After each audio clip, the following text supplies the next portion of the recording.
국민의힘 당 대표로 김기현 후보.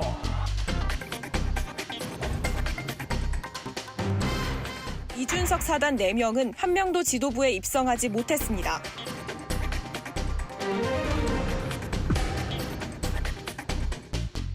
지난주 결산부터 좀 해볼까요? 예측 1등, 전망 1등, 최고의 판스트라다무스는 누구인가? 하면은 뭐 북도 좀 쳐주고 이래. 최재성! 김기현의 당선 직후에 그렇게 기쁘세요? 아, 소감 어떠세요, 소감? 감지덕지 않고 감사하고 성은이 만극하고. 초지일관 결선 없이 김기현이다 하신 분은 최수석이 유일했어요. 그러니까 빨리 정계 복귀하셔야 돼요. 저 2달 됐습니다. 시작하자마자. 아, 2달 동안 결선 없이 김기현이다 계속? 아니 근데 2달 전부터 말씀하셨다 그러면 그 이제 막무가내 감이 있죠. 그러니까 아니, 무조건 고간의 또 판세를 제 봐가면서 말과 행동을 보면은요. 룰을 딱 바꿨어요. 예. 그러면 누굴 점지한다. 용산에서 누굴 만드는 거다. 룰을 바꾼 거 아니에요? 룰 바꾸는 그 순간 딱 아셨어요? 그러면 누가 대통령의 이 총애를 받아서 예. 윤심은 누구냐 뭐 이래갖고 권성동 얘기한 사람도 있고 심지어는 나경원 대표 얘기한 사람도 있었어요. 있었죠. 그런데 저는 아무래도 김기현 같다. 반면에 초지일관 결선이 있을 거다. 그리고 그 결선에는 김기현, 천하람 올라갈 거다를 고집한 분이 있어요. 끝까지. 자, 박원석 전 의원님 해명이나 좀 해보시죠. 뭐 해명까지 할 필요는 없고 일단 오락가락한 사람들은 인정 안 합니다. 첫 번째. 이게 무슨 오락가락 그러니까 판세 아니 이게 우리가 평론가가 아니기 때문에 각자의 또 정치적 기대, 예, 바람, 예. 어떤 게 당을 위해서 대한민국 정치를 위해서 좋은 거냐 이런 걸 투영해서 전망을 하는데 국민의힘을 위해서도 예. 대한민국 정치를 위해서도 젊은 정치를 응원해야 된다. 아무튼 투표율 55.1%.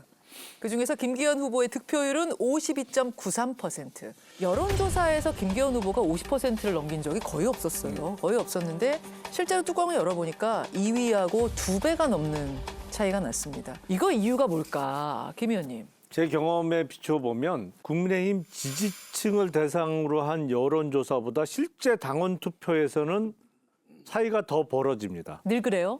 아, 지난번 지방선거 때도 그랬어요. 작년 6월 1일 지방선거를 앞두고 당내 경선이 붙었잖아요. 경기도지사 당내 경선도 있고 경선이 있었는데 그때 지지층을 대상으로 한 여론조사보다는 실제 당원 투표를 보니까 당시로는 김은혜 후보가 훨씬 더 많은 득표를 했어요. 그게 왜 달라요? 당 지지층도 분명히 당을 뭐 좋아하는 분들이고 네. 당원은 뭐 말할 것도 없는데 왜 달라요? 당 지지층하고 정말 매달 그게 1,000원이 됐던 5,000원이 됐던 당비를 납부하는 책임당원하고는 완전히 입장이 같지는 않은 것 같아요. 당원들은 아무래도 이런 전당대회를 앞두고는 이런저런 모임들이 있잖아요. 당협별로 모여서 얘기도 하고 또 어떤 행사장에 같이 가기도 하고 그러면서 공동의 어떤 의사 형성 과정을 거치는 거죠. 아, 단톡방이 있을 수도 있고 예. 뭐 이런 식으로. 그래서 항상 보면 쏠림이 조금 더 벌어져요. 쏠림 현상이. 이해가 되네요. 저는 이게 이번 선거에 결선 없이 간다고 마지막에 그 아슬아슬하게 마치긴 했지만 네. 저는 이번 그 맞추게 된 배경에는 저의 그 아내 역할이 컸습니다. 근데 우리 뭐 아내가 정치학을 한 사람도 아니고 정치판에 있는 사람도 아니고 그냥 집에서 있는 정말 현모양처인데 예, 예. 이분이 하는 말씀이 무조건 김기현이 결선 없이 과반수 이상으로 간다는 거예요. 뭘 보고 그러셨을까요? 촉이 좋거든요. 저보고도 정치하라고 허락해준 분이에요. 근데 딱 한마디 하더라고요. 지금 봐, 여보. 윤석열 대통령의 지지율이 오르고 있잖아. 김기현 후보가 1위를 달리면서 1주, 2주 갈 때 윤석열 후보의 지지율이 계속 오르고 있었어. 아, 그럼 윤심에 힘이 붙는 거다. 그렇지. 탄력을 붙는 거다. 그 탄력이 투표율이 높은 걸로 나타났다. 딱 이렇게 설명을 그렇게 하는 거야. 그래서 아, 맞다 해서 이렇게 제가 고친 거예요. 아니, 교수님, 저기 사모님하고 자리 좀 바꾸면 안 될까요? 그건 안 되죠. 제가 정치를 하지 제 아내가 합니까? 아니 그래도 요즘 모시고 싶은데. 지금 바꾸면 안 되죠. 앞으로 또 고생이 예정돼 있는데 공천부터 시작해요. 그래서 된 다음에 되고 나서. 국회의원 된 다음에 한번 뺏지 생각해 말고. 볼 문제지. 알겠습니다. 사실 대표 선거는 그래도 많이들 마치셨어요. 많이들 마치셨는데 최고위원 선거는 정말 많은 분들의 예상에서 빗나갔습니다. 일단 이준석계가 두 후보 중에 한 명 정도는 되지 않겠는가 이런 예측 많았는데 실제로는 제로였고요. 요것부터 좀 해석해 볼까요? 한 명도 못 붙은 이유를 뭐라고 보세요? 전당대회 표 분석을 해보면 방금 말씀하신 대로 이준석 전 대표에 대한 충성도가 높은 당원은 10%인 겁니다. 천하람 후보가 15% 가까운 표를 얻었습니다만 그 사람들이 만약에 정말 이준석 전 대표에 대한 강한 로열티가 있는 당원이라면 그 표가 그대로 최고위원 후보들한테 옮겨갔어야 돼요. 5% 정도는 대표는 천하람을 뽑았지만 최고위원은 한 사람은 두 사람 중에 한 명, 그리고 다른 한 표는 자기가 찍고 싶은 최고위원 후보를 찍은 거죠. 그러니까 정말로 로열티 있는 당원은 대략 10% 내외인 게 확인이 된 겁니다. 그러니까 조금 과대평가했다 스스로를 이렇게 보시는 근데 이제 선거 전략상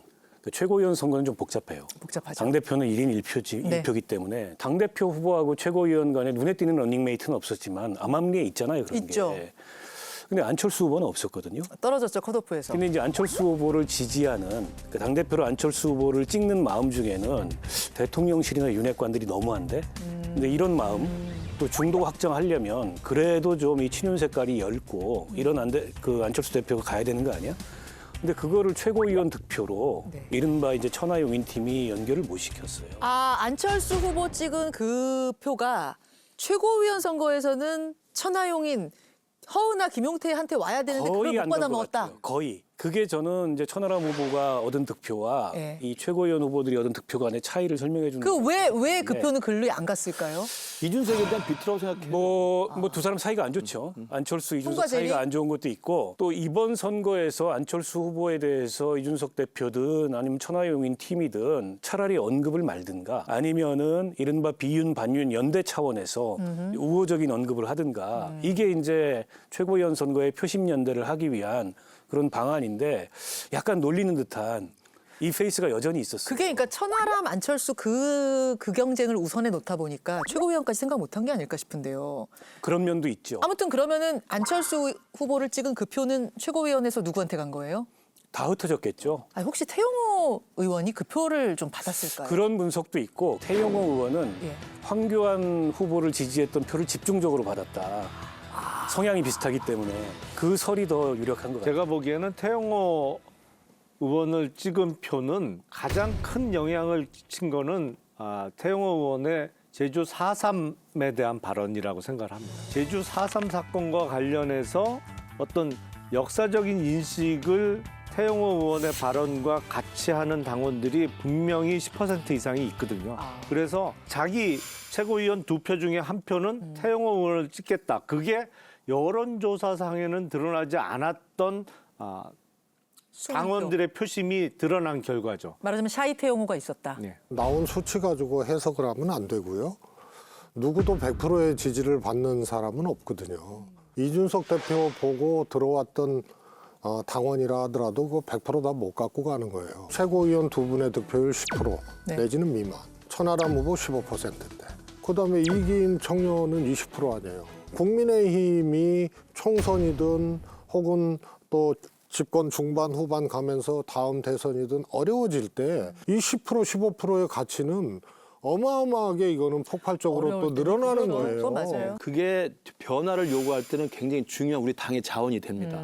근데 이분들이 왜 저는 안 되느냐면 이제는 그 표심은 소중한 우리의 자산이나 이준석이 그 그릇을 담아서는 안 된다는 거예요. 일단 이준석은 제가 볼 땐 분리시키자. 선수 교체해야 된다고 보시는 제 결론입니다. 거예요? 예, 그래서 내년에 제가 들어가면 제가 그 선수를 하든지 해야지.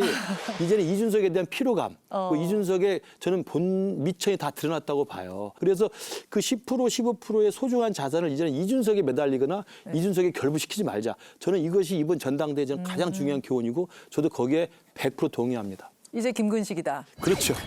좀 심각한 문제 제기를 하고 싶어요. 어떤 거요? 이준석 대표를 보고 입당한 국민의힘 당원들, 이걸 뭐 10%나 15%로 보더라도 앞으로 이준석이라는 그릇 안에 담을 수 없다. 저는 꼭 그렇게는 안 보는데 설령 그렇다 하더라도 예. 그거를 김근식으로 대체한다는 말은 이거는 정말 털도 안 뽑고 먹으려고 그래요. 그래서 본인이 입당을 시키세요. 10%만큼. 그래서 대통령이 흡족했던 건지 만찬을 지도부 탄생하자마자 바로 했습니다. 이거 이례적인 거 맞죠, 김 교수님? 그렇죠. 사실은 뭐 야당 대표와 만나는 것도 지금 한 번도 없었습니다만 그전에 이준석 대표가 당대표일 때 우리 윤석열 당선자와의 그 관계 이런 걸 보면 사실은 이렇게 저녁에 만찬을 부른다거나 좀 화기애애하게 하는 분위기는 전혀 없었고요. 제 기억에 아마 이준석 대표가 어디 우크라이나 다녀왔을 때 네. 간단한 형식적인 오찬을 도시락을 한번 했던 적이 있어요. 그게 다였을 것 같고 그래서 아마 자기 마음에 들지 않는 당대표 때하고 이번에는 진짜 우여곡절 끝에 친윤 지도부로 재탄생한 집권여당의 지도부를 만찬에 불러서 굉장히 화기애애하게 아마 좀 소주도 한 잔 곁들였지 않았을까 이렇게 충분히 예상을 해봅니다. 속도 술 못 봤어요. 없으면 안 되지. 근데 굳이 그런 말씀까지. 얘기를 왜 하세요? 정치는 술하고 또 뗄래야 뗄 수가 없으니까. 좋아하시니까.